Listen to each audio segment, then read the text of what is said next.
Hi, everyone.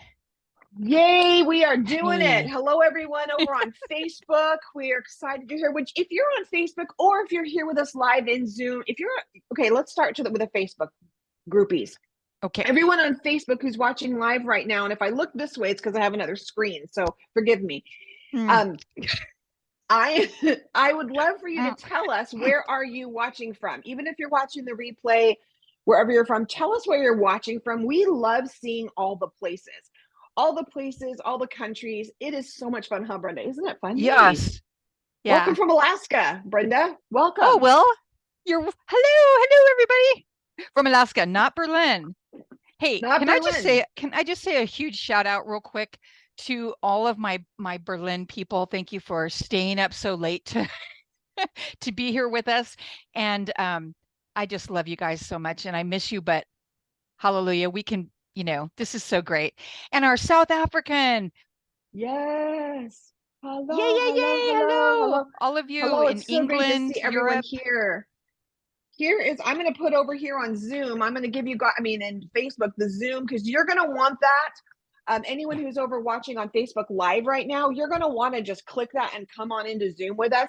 I promise we don't drag you in. We don't make you do anything. You can watch from there. And here's the good part about it. When we're all done recording here, we then shut the recording off and then we open it up and we just like hang out and chat. You don't have to chat. You can just listen, but we just talk for a little bit. We call it the after party. So we're excited. Let me get through this stuff. Here we go. So I used to call this section, Brenda, living in the eights, because Yeah. we Yeah. can talk about what that means. Yeah. But I want to say that as you're going through Leviticus, we're starting in chapter 6. I want to encourage you that as you're going through the word, that you are actually going through and laying your eyes on every single word. Sometimes that can get hard because who even knows what this word, it's hard to even pronounce, right? Right. But if you lay your eyes on every word, and even if you can say it out loud, just that you're saying the word, you're hearing the word, you're seeing the word, laying your eyes on it. And even when you get to the genealogies, still there's Yes. knowing it, it comes around later and you're like, wait a minute, where did I hear this name before? And you'll realize Yeah. so and so's son is now the Midianites, and oh, this person is now the Amalekites, and oh, now I remember. Of course, they're at battle with one another. Okay, now I get it. Every time you do it, you'll add a dimension. But again, reinforce. Please, please. This is just some Bible study tips. So if you're like, what is she saying? Bible study tips, that's what we're giving really fast here. Then I Yeah. want you to sit in it. I want you to sit in this story. For example, today we're talking about, this is a lot. Oh, it's chapter 9 to 11. I gave all the wrong things. Oh, today anyone can do this job, I'm telling you. We're starting in chapter 9. That was so last week, chapter 6. Chapter 9. We're doing 9, all the 10, fun things. 11. To 11, yes. All good. No So worries. we're Read it we're after. talking about holiness, and we're like, I can't be holy. It's not like I'm God or something. Aren't you? Uh, Okay, no, just kidding. That's, I better not say that out loud. are you going to say But the meat suit thing again? I'm not gonna say the meat suit in it. I want Okay. you to sit in it. I want you to sit in this. I Yes. want you to sit in, like, what's happening. Like, I reread it this morning and I was sitting in it going, that's a lot of people. All the people showed up, and I was just imagining sitting. What if I was in the crowd? I'm sitting in it and I'm looking around going, I'm in the crowd. There's a lot of people. Are people fighting? Are kids crying? If kids are crying, a lot of times I'll notice myself getting all irritated. I'm like, stop. Like, no, it's a baby. Of course it's going to cry. What's happening? Did people bring like a goat? I don't know. Were they bringing animals with them? Like me, we probably would have brought our dogs. I don't know if that even happened back then, but I'm sitting in it, right? Am I hungry? I don't know. Probably. But what's happening going on? I'm seeing and smell. Okay, so sit in it. What does it look like from the Yeah. perspective of maybe That's good. Moses and Aaron? That's what I want you to do. I just want you to go through the process of what's happening here. Okay, sit in it, immerse yourself. And then while you're immersing yourself, listening as you're reading it and looking at it, and think, where have I seen this before? Or maybe, where am I going to see it? Because maybe you've heard Jesus talk about it, or you've heard Paul talk about it, or you've heard. I want you to think, where have I seen this before? Because people are like, I don't want you to get secondhand revelation. Our goal is that you feel discipled in this process, right? I want you discipled through this process of learning how to study the word so that you get firsthand revelation. Right, Brenda? Right. Yeah. Really, really. And always we always say this, you're going to hear it till the day that our lips are sealed. You're not behind. It's okay to not understand some things. It's okay to question. It's okay to go, I don't get that. It's okay. That's all part of the process.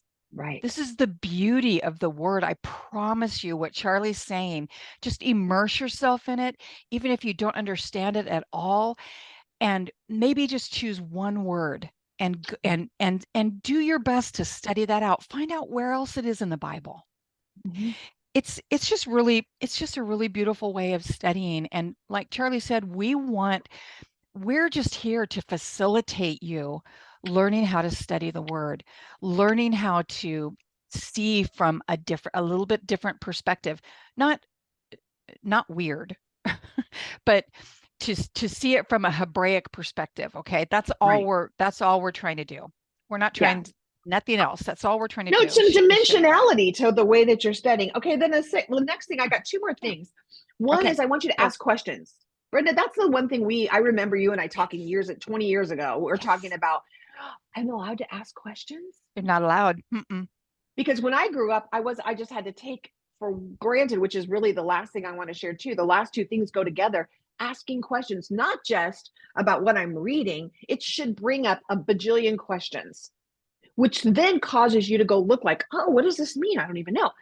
The second thing is you should question everything you hear someone teaching. You should question everything you hear Brenda and I teach, any one of your congregation leaders. Every time. It is not, it is all needs to be, all of our words need to go into the fire. And I'm the first person to tell you, please check everything you hear me say.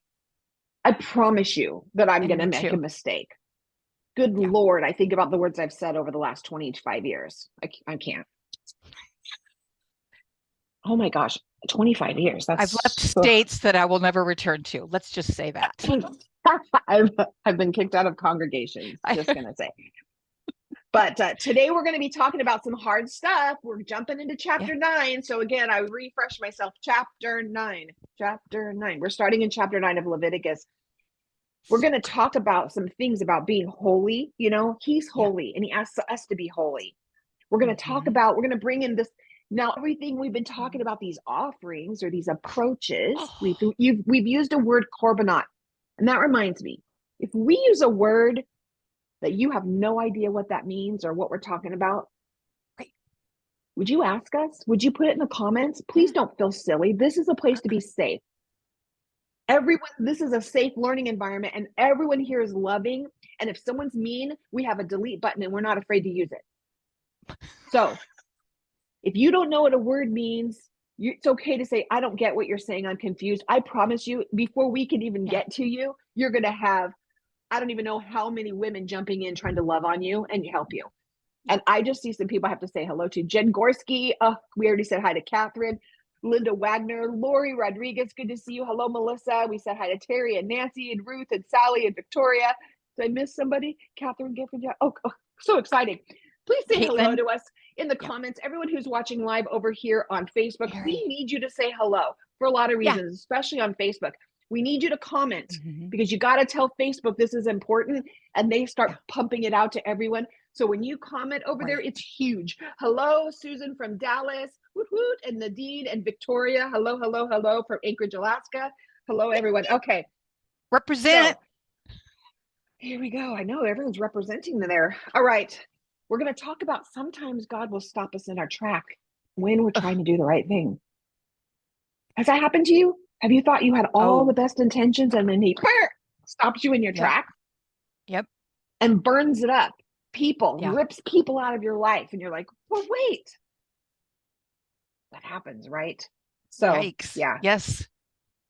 Yes, it does. We start right off in verse 4. He says, Moses is saying, for today Adonai appears to you. For whatever reason that hopped off the page for me this time. Today Adonai appears to you. Remember before? Let's remember, where have we heard this before? God wanted to speak with them, and they're afraid to go up the mountain. And now he's coming back. Are we scared again? Are we scared? Are we scared? Are we scared? Yeah. Because he's coming. Yep. Now Moses is saying he's going to appear to you. So now we're all gathered. I'm like, wait a minute. I didn't want to go up the mountain. And it's been a year of sewing, dyeing things, making stuff, hammering metal. It's been a year, right? Right. So that's what's been going on this year. We're hopping in. What do you think it was like, Brenda? We're all standing around. Wow. I think me personally, when I put myself into this situation, I feel trembling inside. Mm. I just feel trembling inside because I think the Lord is appearing. He is leaving his his invisible state and he Yeah. is coming to be visible, to be present, to be, not that he's not, but he's leaving that state of, I wonder if he's real, to, oh my gosh, he's real. He's real. Now, remember that they had already seen his face when the Red Sea was parted. Okay, so they have had this experience. They heard his voice and they saw this up on the mountain, but he continues to remind them, wait a minute, like us, we need to be constantly reminded of who he is and who he is not. Oh, He's not Santa Claus, guys. yeah. Just because just because people demand and claim it, and it doesn't make it so. Sometimes if we ask for things and he gives it to us, we deserve it. Ouch. Wait, that's just for me. Never mind. Rewind. Oh, wait. And sometimes he removes things, and we have to be quiet about it. Hey, listen, I've been in a removal situation for the past 2 years, and I have been pretty quiet about it. Yeah, and it's hard. And it's very hard because sometimes we just don't understand. No. But this is, okay, look, this Shemini, this eights, this living in the eights. Can I just share a tiny bit, Charli? I think we should, absolutely. So okay. So she said the word Shemini, and Shemini it's Shemini. If somebody who's in all the places, someone type it in the comments. I need someone to type the word out for me. My girls, whoever's where they are. All the places. Do it. Type the word out, Shemini, for everyone. Right. And that's and you said living in the eights. So go. Right. So every week we have a Torah portion. This is called a Torah portion. It's where we're reading the scripture for the week, right? And this week's Torah portion is called Shemini. It's the part of the Bible that we're reading called Shemini. And so what Shemini comes from is the words in this portion right here that say that the eighth day, number 8. And the 8 is a number that after completion, the 7th day, after the completion, the next day, guys, is the beginning of eternity. Yeah. So the next day is the 8th day. That is when we have all of the potential. It's all coming. Yeah. And this is, oh man, I'm going to cry. Sorry. And this is him. This is the Holy One teaching us who he is. This is not about being condemned and being told you're not good enough and you're doing it wrong. And this is about us having front row seats to the Lord appearing and him sharing with us, which is such a privilege, who he is and what he thinks about things. And so if we have that mentality, then when we read all of these things that we're not really able to understand from our Western thinking, because this is a different culture here, he's speaking to a different culture of people in this moment. If we just understand that what he's doing is revealing his heart to us, because he wants us to be the shadow of Messiah, Yeshua, Jesus. He wants us to be the shadow of Jesus, just like the priests were the shadow. They were the shadow of what was happening in heaven. They were there was things going on in heaven. They were operating as the shadow. They weren't making the stuff up on their own, just like what did. So living in the eights is really like giving us the freedom to understand that there's going to be a whole bunch of things for eternity that we may not understand in this moment. But can we just all agree that the Holy One, the King of all the universe, our Lord God, is giving us a moment in time where we are being able to hear his heart, what he thinks, who he is. That's what this is about. So of course it's not going to, I mean, we're not going to get some of this stuff. It's okay. Yeah, right. Yeah, we have all eternity. That reminded me, Brenda, is that we have to remember, what is all this about anyways? What's going on here? Why is this even a thing, right? Why are we even having to know about it? It's because here we are, he is bringing back as best as we can a way to get back to the garden with him. Yeah. So when Brenda said the 7 days, what does it have to do with this? It has everything, because remember, building this tabernacle is a way for us to approach him again, get rid of the shame, get rid of the things that can keep us from his presence, and get into his presence so that we can walk and be with him, and he can guide and direct us, and we can hear from him just like we did in the garden. This is the whole garden attempt. Yeah. So cool. Okay. It's cool to me. You good? Someone's got a hot mic. I'm trying to find it. Hot mic. I got you. Found it. Got good. Okay, so this is hot mics. This is this is really good. And we're going to be jumping into some hard topics. We're going to be jumping into some topics that most people avoid, but we ain't scared. We ain't afraid.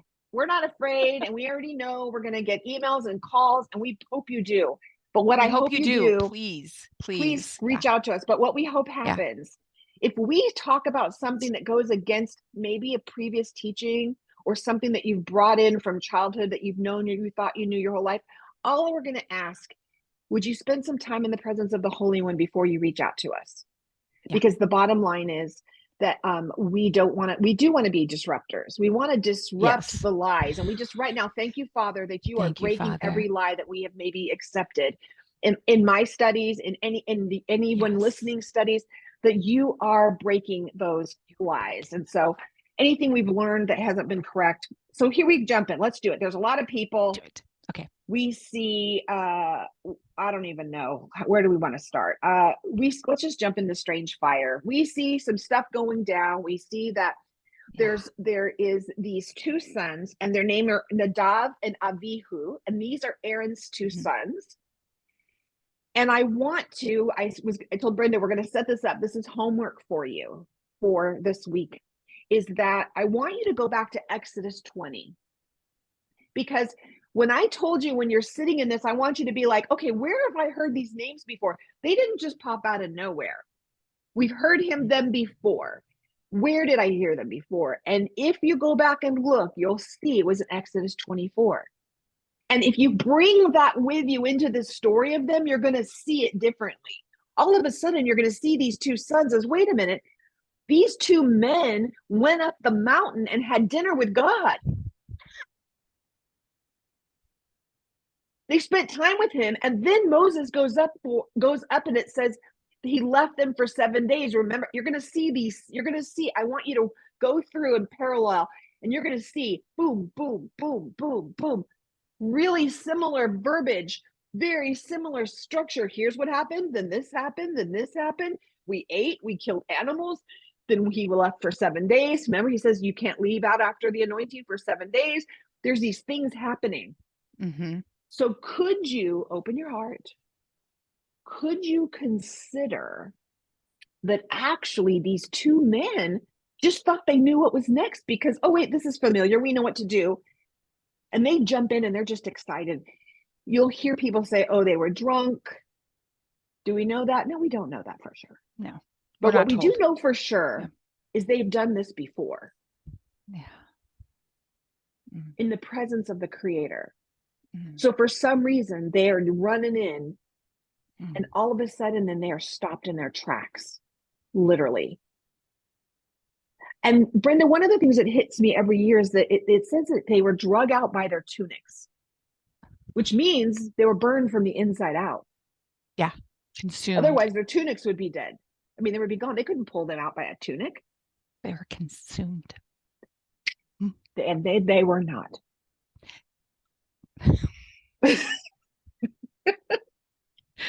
Why are we laughing? I don't even know. Because we're both thinking some silly things. Yeah. So forgive us, please. I just want you to think about times in your life when he has really just stopped you in your tracks. And drug you out by your tunic. Drug you out by your, and had other people maybe drag you out by your tunic. Charli drugged me out by my tunic. Oh, and Brenda has drugged me out by my sis. tunic. Let's go. You can't be here. Like, is that shalom where they grabbed you by the scruff of the neck? Get out. Yeah, I think now, so. We always think that death is so, but remember. Yeah, the death is somehow negative. It's not. If we think of death as being a failure, that someone failed to live, right, Charli? Right. It's not. Yeah. Because why? Because God and God alone is the only one who can determine life and death. Correct. So the next thing they talk about is that the oil, when he did say that they want the oil to soak in, and this is in 10. We're in chapter 10 now, verse 7. He says, you can't leave, the anointing oil is upon you. And I was like, so again, I want you to go through the words verse by verse and sit in it. Well, why can't? There should be a question. Why not? Why can't I leave? And I thought, well, it has to soak in. Like it has to permeate.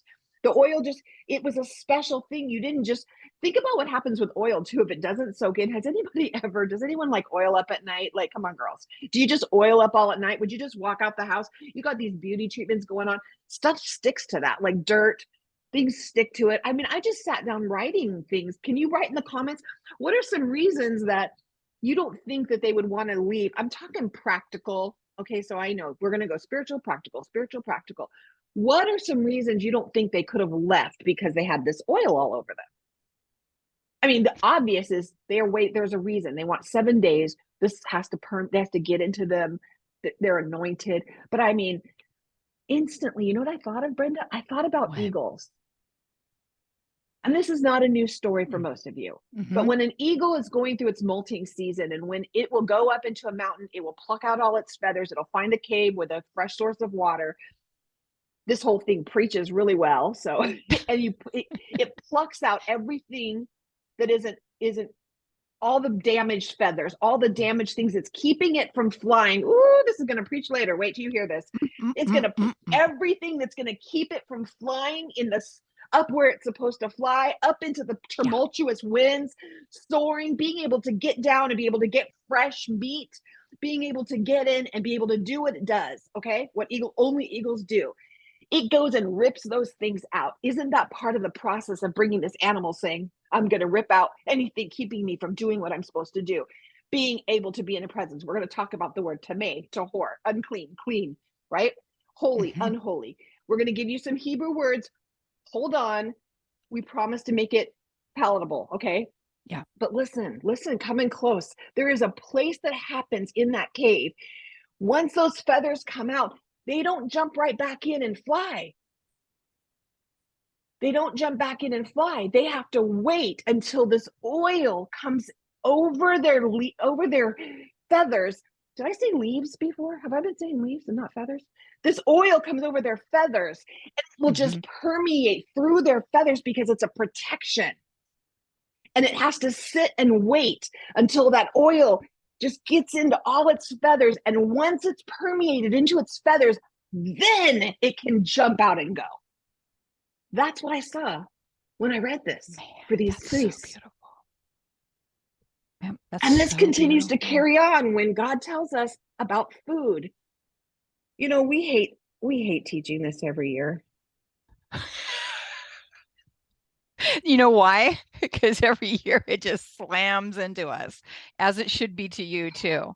I hope Yeah, you are but not the shook way to you your might be core. thinking. Shake, rattle, and roll right now. Yeah, Okay. shake, Shake, rattle, and rattle, roll. and roll.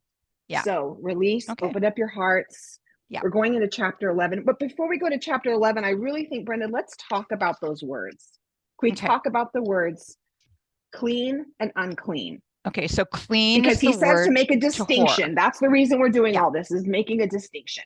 So can Right. you just take over for a minute and just let's Sure. go into that? Sure. So yeah, there's two words that we hear a lot. In English, they're usually translated clean and unclean.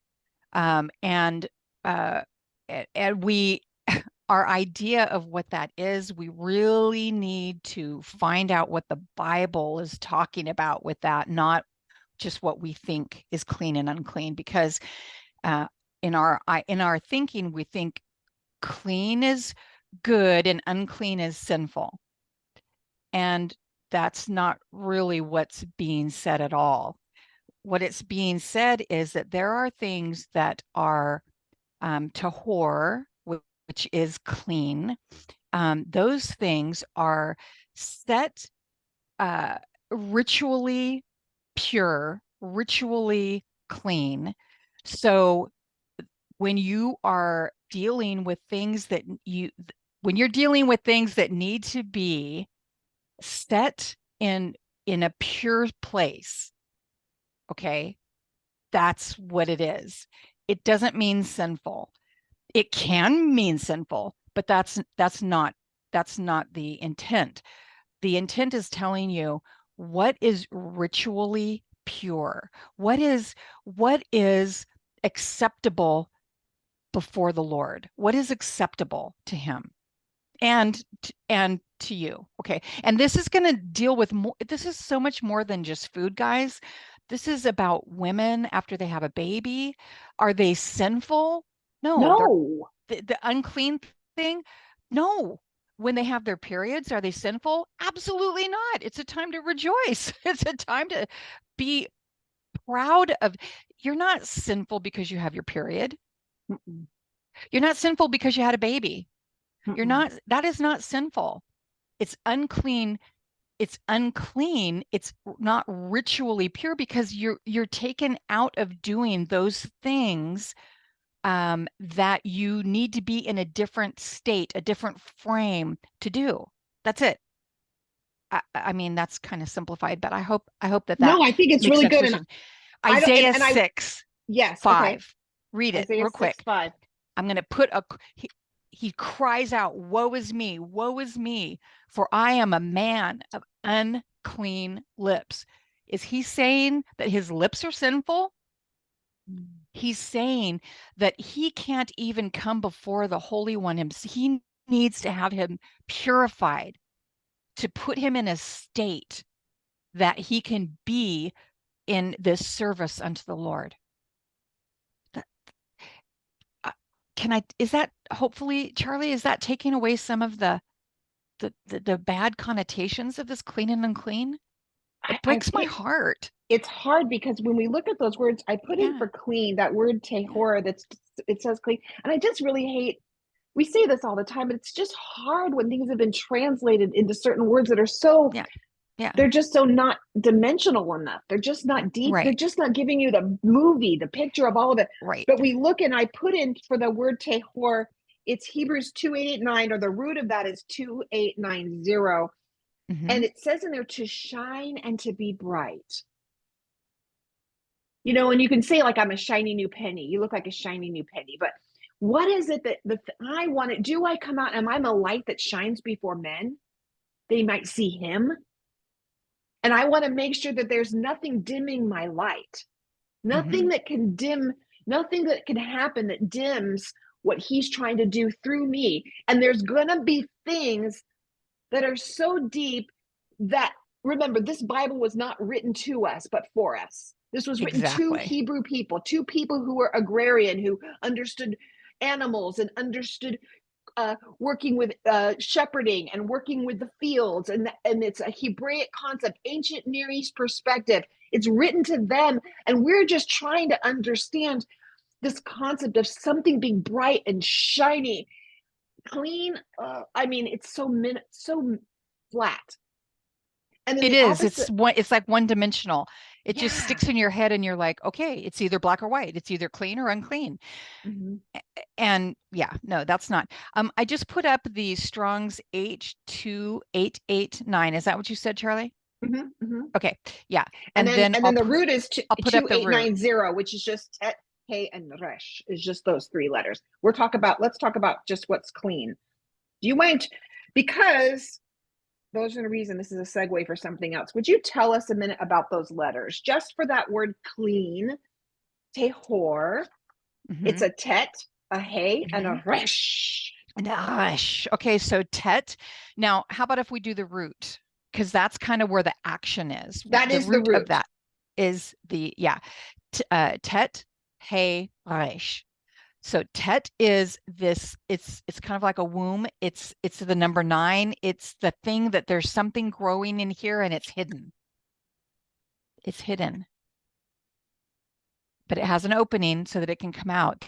The he is revelation. It's saying, behold, it's a revelation. The resh is where you make your decisions from. Yes. It's the thing that where your mind, will, and emotions come from. It's this. Yeah. It's that. So the tet is the number 9. It's like the birthing. It's like the 9 months of the womb, caring for that child that's being birthed. So this is a beautiful picture of a revelation over your mind, so that you are birthing what is your purpose and intention in the situation. Let's walk in that revelation. The he is that revelation. Does that make sense? It does. And for those of you who haven't watched before, there's a reason that we do this. This is part of us discipling you on how to study the word. Is you could take a word that you're like, I'm struggling with this word.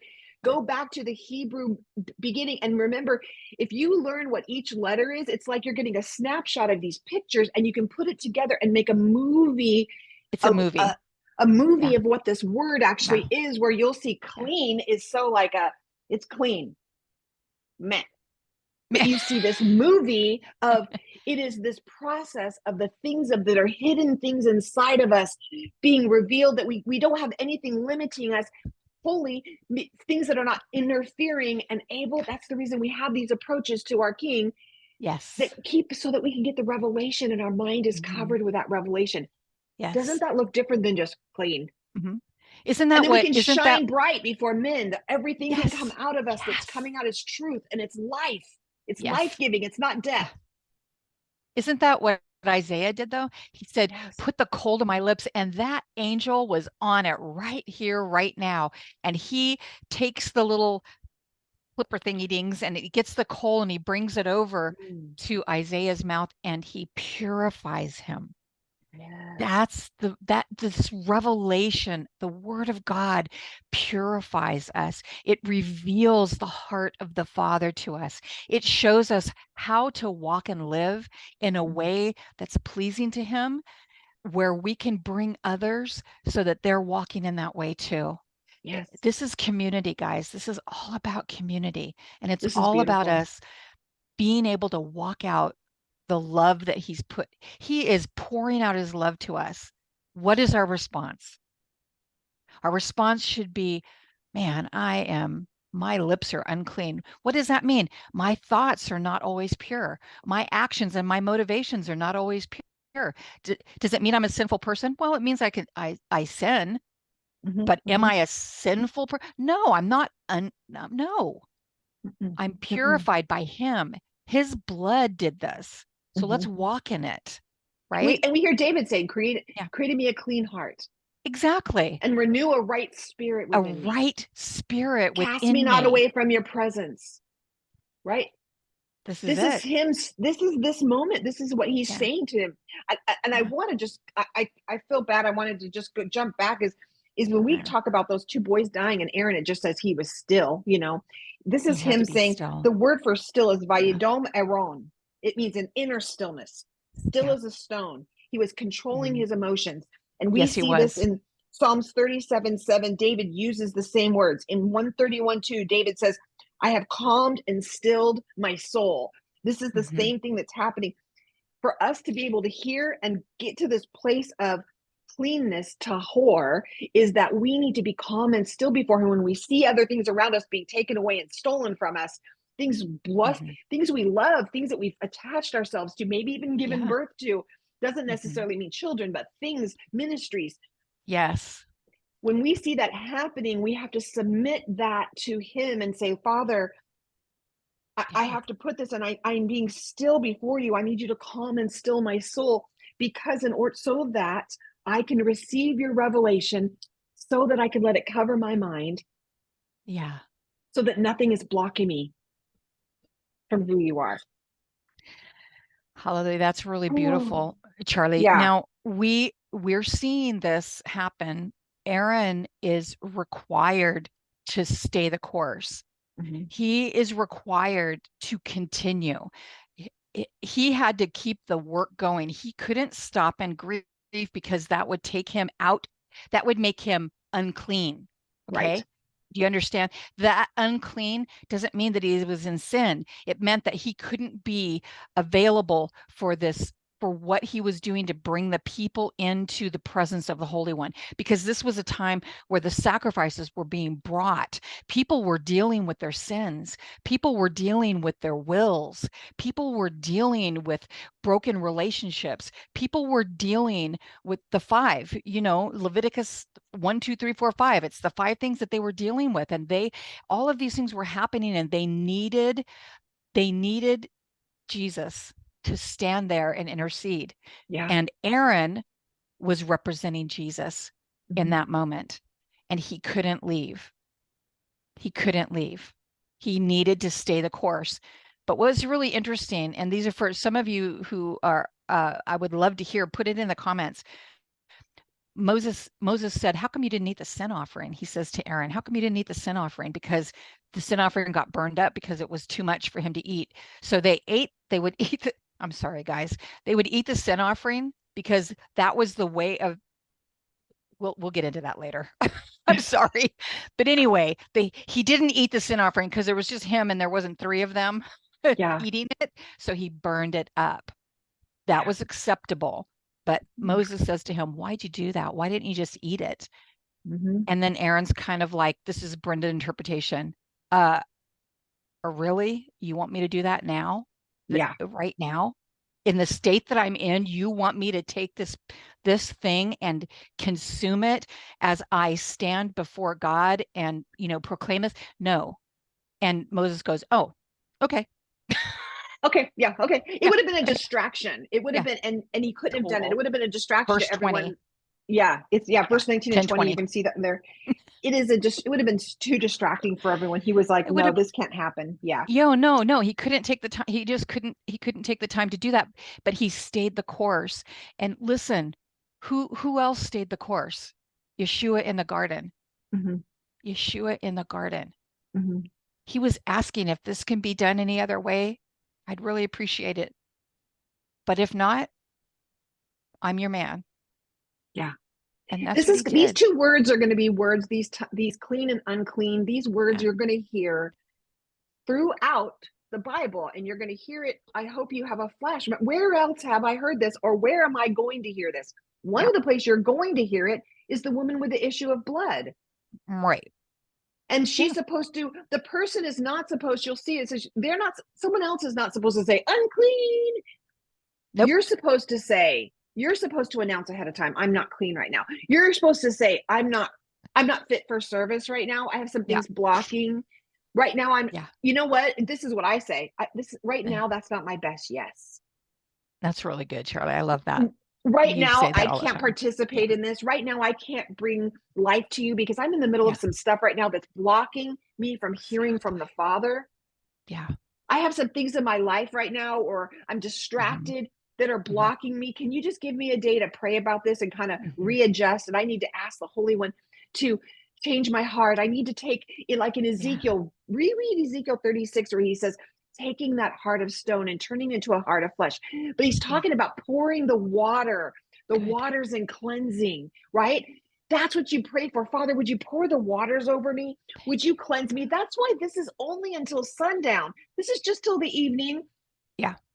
We will say this over. This is not about your salvation. This is not salvation. From this point forward is never about your salvation. You have Jesus, the Messiah, is the only person who can save you. He took on your sins. This is about the things that hinder you from living an abundant life and being used in a conduit, being able to soar, being able to fight, being able to live life in its abundance. That's it. Yes. You choose not to, not affecting your heaven. Okay. Yeah. Not affecting, are you going to heaven or not? But what it can do is clog your judgment enough that you make decisions to put you into a place of sin. That you can start believing lies. You can start believing things you shouldn't believe because your mind is so crowded with things and your spirit is so heavy laden with things. That's what we're trying to help you with. So not about getting more money and having a better job. This is about walking in your purpose. Segue that into food. Can you do that, Charli? Because that's before we go to food, I want to talk about unclean, because we really focused on clean. And I mean, I guess we can say unclean is the opposite. It's just being polluted. Okay, so if something is unclean, it's just not, and it's 2930 is the root for tameh, is that word, and it is actually just talking about being polluted. Okay, maybe your homework is you look up those letters and see if you can come up with me. But it's tet mem aleph is that, and then he tells us in verse 47 back where I make sure I'm keeping you in the right chapter 10:47 is you are to make a distinction, and that word is badal. This is you are to make this distinction. You are to make sure you are building your house, that you're opening doors, you're bringing in instructions into your life, that you see things and you're able to discern between what is things that I can bring in my life, what is good and what is best, what is God. Right? There's some things that might be good, but they're not necessarily the things that are going to have me walk in my godly calling and purpose and be able to speak life to people. Right. I don't know if we can drill this home anymore. Are we getting it? I don't know. Yeah. Tell me, anybody. We need comments. I need to see. I'm looking back and forth. I need comments. And you say, are you getting this? Does this make sense? Is anyone saying this is crazy? No, explain better. Because we will go back. Because this is foundational for the rest of what we're going to talk about in Leviticus and Exodus and Deuteronomy. You're going to hear clean, unclean over and over. And it could be confusing if you truly don't get what's going on here and you don't understand. Okay. Yeah. So here we go. We're jumping in. Here we go. It's quick. I want to say chapter 11 is red letter edition. So for those of you our New Testamenters, I want you to know chapter 11 is red letter edition. It starts out with Adonai spoke to Moses and Aaron. So God spoke to Moses and Aaron saying, the rest is in quotes. This is God talking. Letter. This is God speaking. This is so hard for everyone. It shouldn't be. We're going to do it. Here we go. Yeah. All right. No. There is a difference between kosher and biblically clean. Yeah. Most people will use the word kosher indiscriminately. You won't hear me use the word kosher. I will look for food that is kosher for a reason, but I personally choose to eat biblically clean as much as possible. We're going to explain why.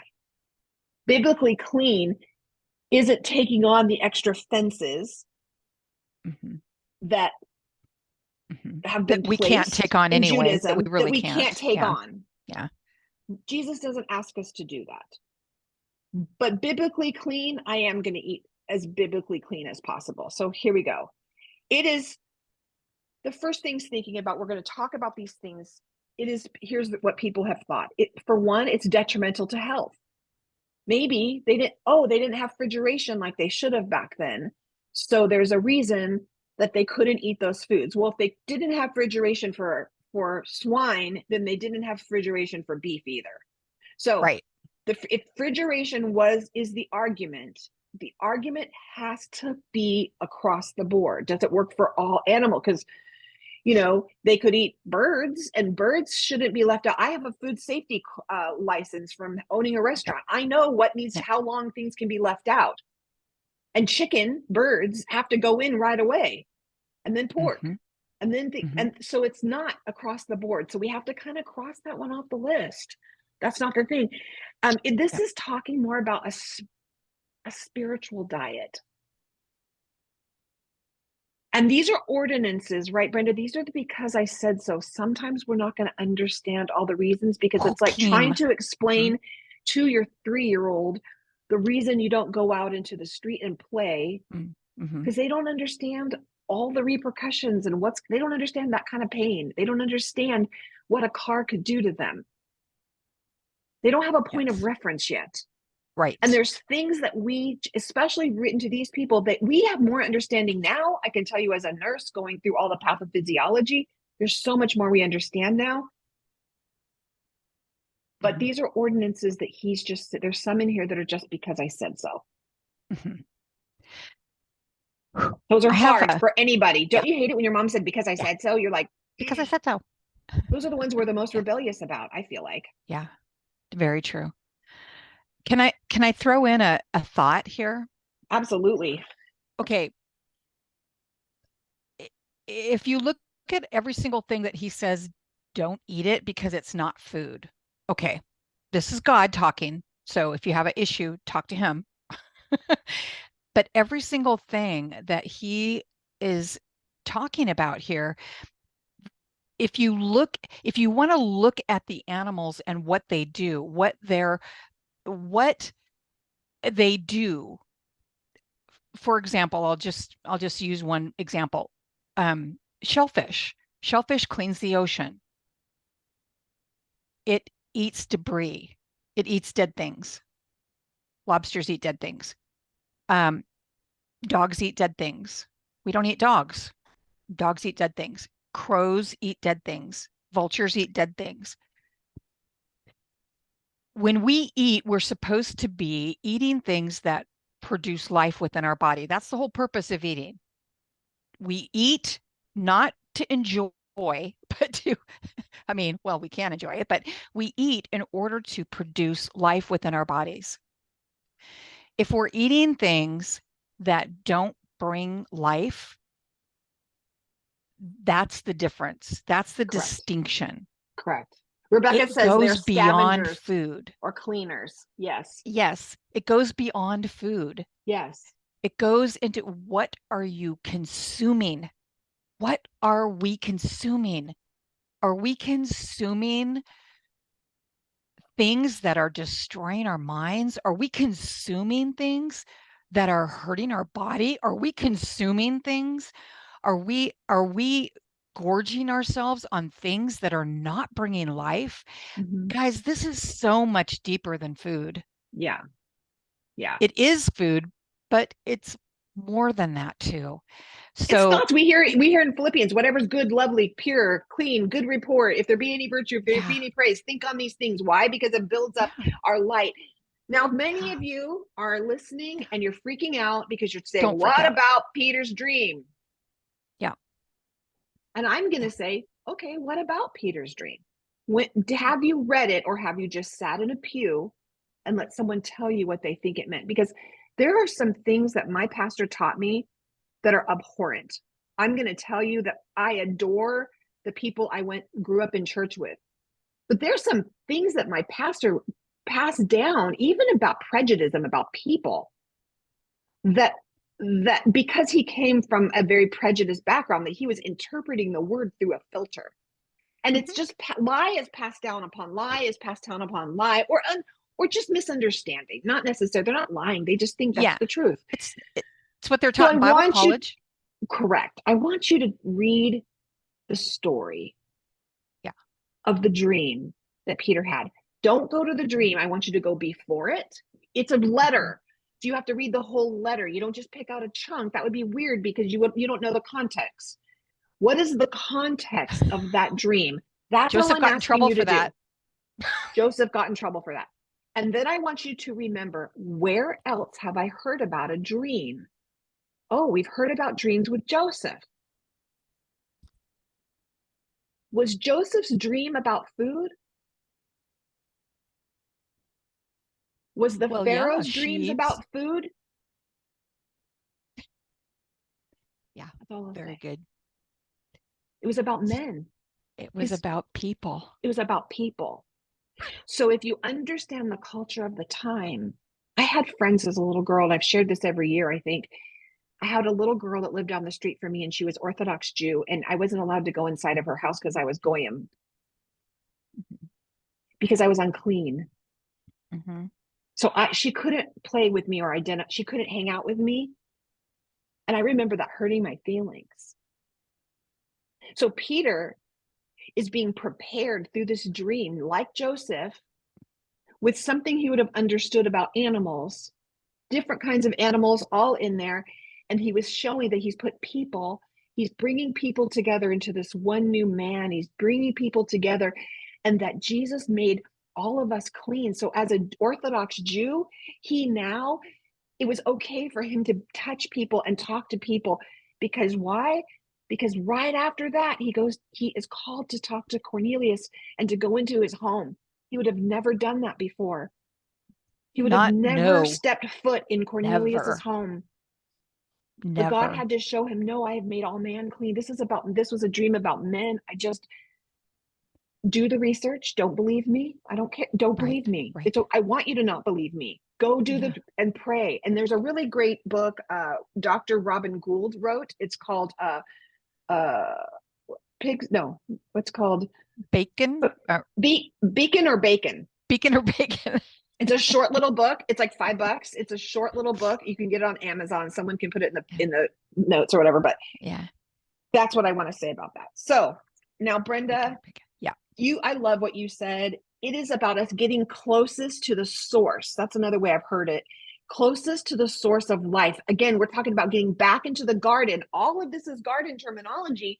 This is all of them wanting to walk and talk in the garden. And in the garden, he said, everything you see, you can eat. Every seed, every fruit. They weren't allowed to eat meat. They didn't eat meat at the time. They didn't eat meat until Noah's day. Right. And even if you look at the animals that went on the ark, the ones that went on the ark were 2 by 2, and then the clean animals were 7, came in by 7s. Isn't it funny that story is never told that way? It's always told 2 by 2. Yeah. I made sure I put that in my new Gracie book about Noah's Ark. It's almost done, but it's about, hey, did you ever notice? So the animals, if you notice, what is similar? Again, let's sit in this. Sit in it. Similar about these animals. And Brenda said this.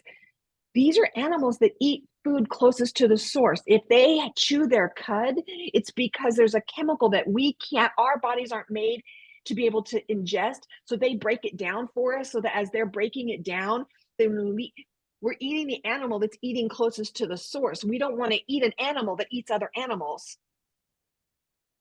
Because it eats animals or dead animals. So then it's eating dead animals, or it's eating other animals that isn't eating direct. They're not herbivores that aren't eating directly from the source. I hope that's just an added, put it in your column. How are they different? That's a really good nurse. That's a really good science perspective. I love that. That you can look at science perspective. Look at the flus that come across. We have flus that come across through pigs. I don't know. Yep. But anyway. Yep. Anyway. So it's not are we condemning you if you eat bacon? No. Not at all. Not Are we condemning you if you eat pork loin? No. No, we are not. No. We're just saying this is what God said. It's in his word. He didn't refute it. The vision of Peter did not annihilate this chapter of the Bible. Not at That's all. What we're saying. That's what we're saying. Is it a salvation issue? Like we don't say, here's the rules here. This is what I want. God doesn't say this. And then nice Uncle Jesus shows up and says, you don't have to do this anymore. But then he comes back again and says, just kidding. Now we're going to do this again. Like, we have to know nothing contradicts each other. So if it feels like a contradiction, I want you to look it up. I want you to spend time and take something you may have thought was truth and challenge it. Challenge everything. Ask the Holy Spirit. He said he will guide you and lead you in all truth. Don't take our word for it. So here's where it got me, Brenda. Okay. Some rabbis say that one of the reasons is that you assimilate the personality of the animal when you Yes. ingest it, because you're ingesting the animal, you assimilate part of that. Yes. And then it says that there's certain things that because they are scavengers or because of the type of animal, whatever, that it actually our animal instinct is then aroused and our heart is dulled. Mm, Okay. wise. I have never heard someone say freak out about having lettuce on their hamburger.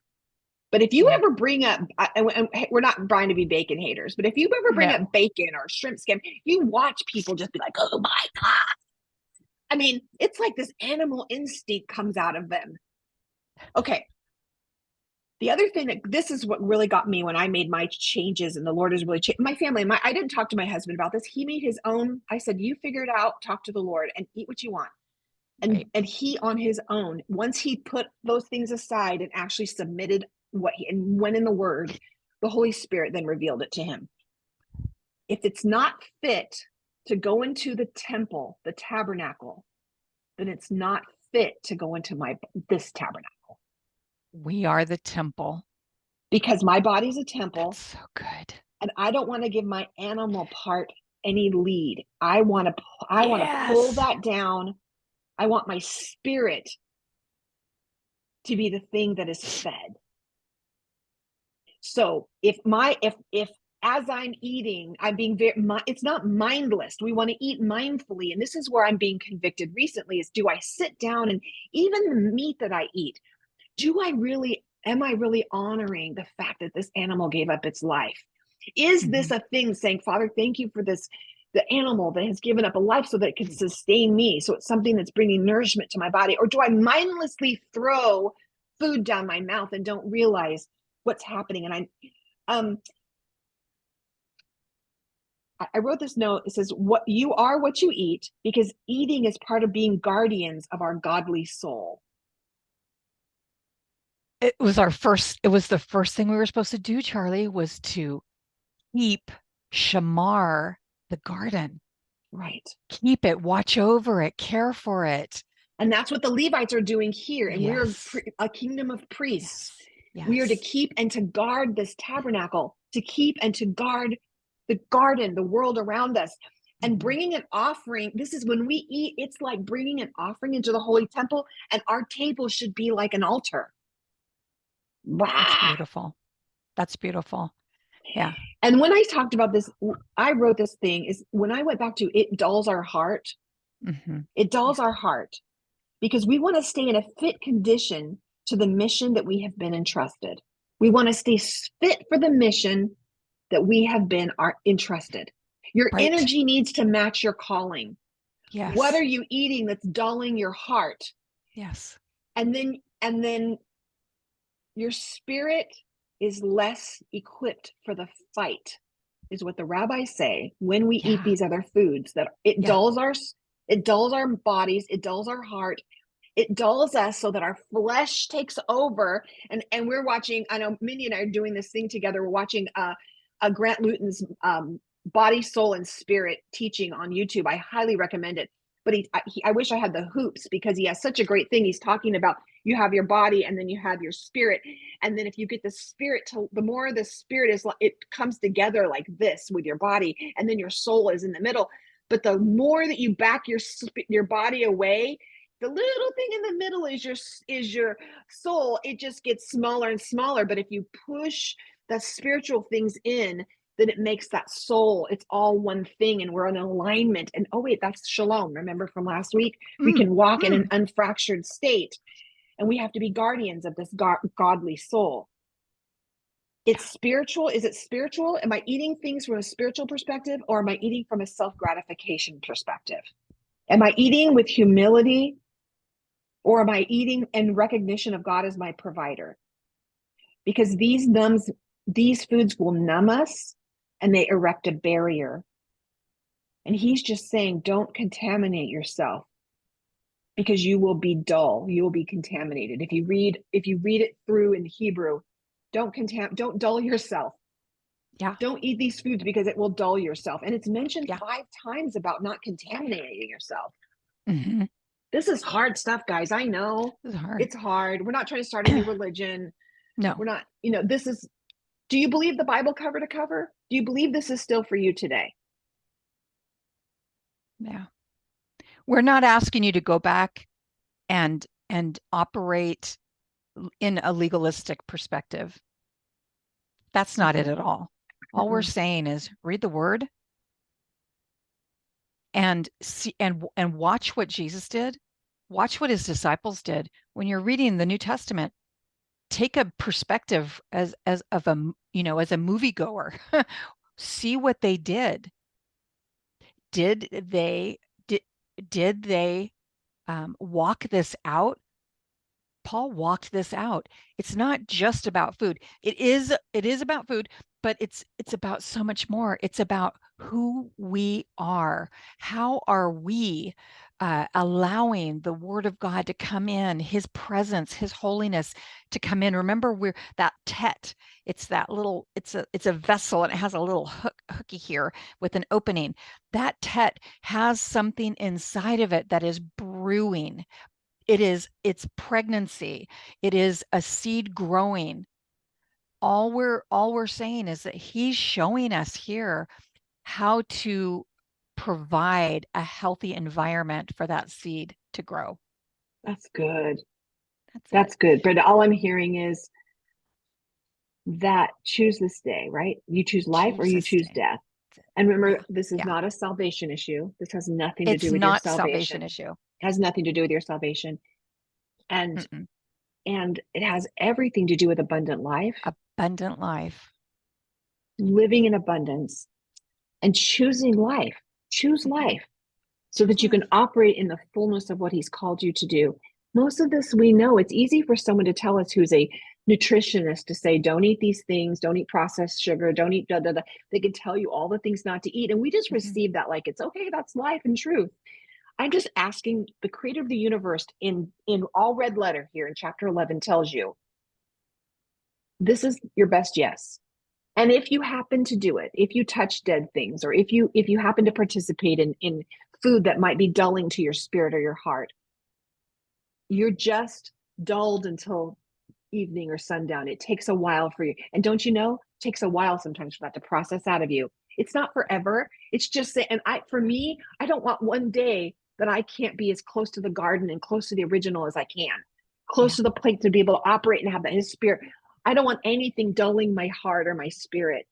Right. But there are days, and I notice I did something crazy like handing out icebreaker gum at the Surge conference, and it has pork gelatin or gelatin in it, which is made out of horse hooves. Someone's like, you do know that has gelatin in it. I'm like, oops, sorry. I'm not going to hell. Or none of the people that I gave gum to are going to hell. But we are all instead. That's good to know. Maybe we're numbed a teeny little bit. I think it's an overtime or whatever, but you just say, Father, hey, I hate that I did that. I don't know. It's not a sin. It's not saying, it's just saying that it's the word abomination. And here it's another one of those words I encourage you to look up. It's a different way, but we're going to leave with this. Choose life. Choose life. Is that oh gosh, I can't even think. I wrote it down. Shaket. Yeah. Shachem, right? No, that's the other one. Yeah. Who I don't know. Look it up. I don't know. But listen, this isn't just it's about everything. Think about it. When the woman has a child, that's coming up. When a woman has a child, she is to be removed from her normal everyday service for a period of time. It's a cleansing, so she can cleanse. Because her you know, after you have a baby, you need time. You need time not only to physically heal, but to emotionally heal, because birth is death also. Right. The death of that it's not inside of you anymore. It has left. It's gone. And your body lining grieves. Is now dead. The lining has to filter. This is about filtration. This is about things that's a lot. There's a lot. Well, every year come back. But you're not in sin because you have a baby. This again next year. No, you're not in sin. But you're not able to operate in your full potential, and you're not your womb. Remember that womb she told you in the picture of that tet. So, final thing, Hope this was great for you. We want to hear all the questions after you've prayed about it. But I want to, Brenda, would you encourage everyone? We'll put in the comments. Would you encourage everyone? You have a big announcement coming up. I know you've had a beta group, and you've in the Rooted Cafe have been going through. If you love learning what each one of those letters mean, you're going to love what Brenda's offering. It's coming up. Tell them what you're going to be doing for them for the big fat registration fee of $0. Yeah, big fat registration fee of $0. I'm offering a free workshop on April 14th at 7 p.m. Eastern Standard Time. You have to register for it because I only have 100 seats, so they're filling up fast. I'm going to just be sharing with you about the Hebrew alphabet, about why it's important, how it's changed my life. I'll have testimonies of other people, how it's changed their lives.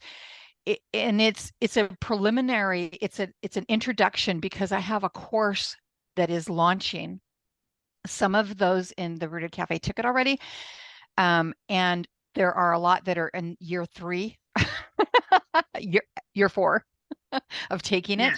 Yes. And it just is, it's about understanding the love of God for his people. And it is so powerful. The love of God for his people. It is so powerful. It will hunt you down. And the letters do that. The letters hunt us down and explain to us the heart of God. I'm putting in the comments. I'm putting in the comments the link on how to go in there and register. Can I just ask you heard her say she has 100 seats. Don't register and don't show up, because that means you took a seat from someone who needed it. And this is a free, it's going to be on the 14th in the evening of 7 p.m. Eastern Standard Time. If you can't make it, let Brenda know so she can release your seat and unregister you. Yes. It is so important that if you register, because she does have a limited amount of seats, and then she's going to open up a founders launch. I'm privileged to know some details about that, but it's going to be ridiculous, phenomenal. You can work with Brenda basically one-on-one in this group.